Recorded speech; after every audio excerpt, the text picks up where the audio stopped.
Friends, मैं मेघना Sharma actor. मैं हमारी तमन्ना भोजपुरी म्यूजिक चैनल के ओर से आप सभी का स्वागत करती हूं।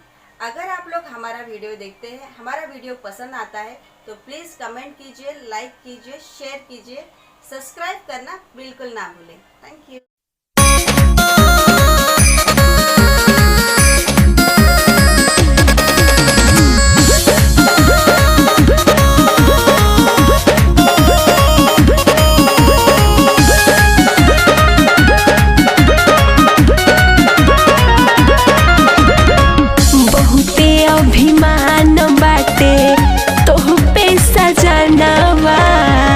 देशवा के अपना बढ़ावत रही हसनवा और कुछ तोहरा से न चाही। सीमा पे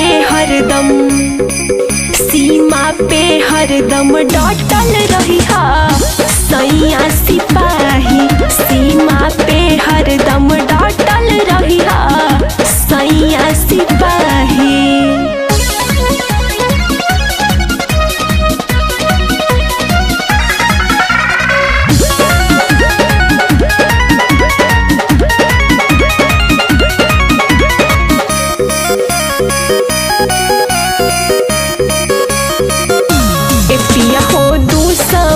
के कबहू ना गले दीह दाल त पहिले देश के फिर अपनो तू रखी ख्याल।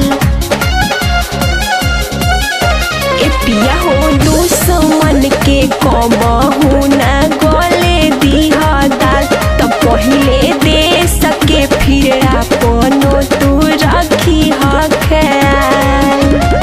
रही संभर के पिया होई जब दंगा कबहू न झुके दीह देश के तिरंगा।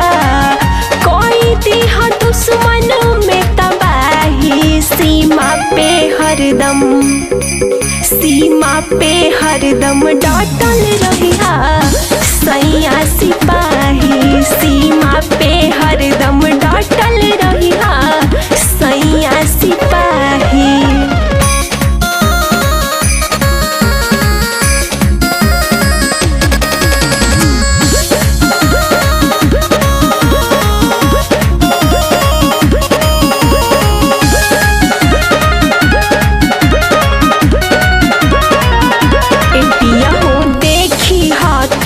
से न कवनो दुश्मन कमीन जे कवनो घुसल चाहे बेझिझको कर चीर दीह सीना।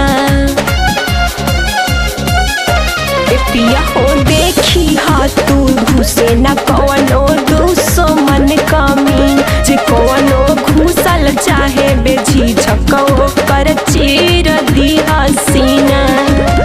सोनी पिया तोहरे पा बाटे मोर गुरूर हो तोहरे ला सजाई मंगिया सेनुरा भरपूर हो। आज तोह पे आई कोनो नाही। सीमा पे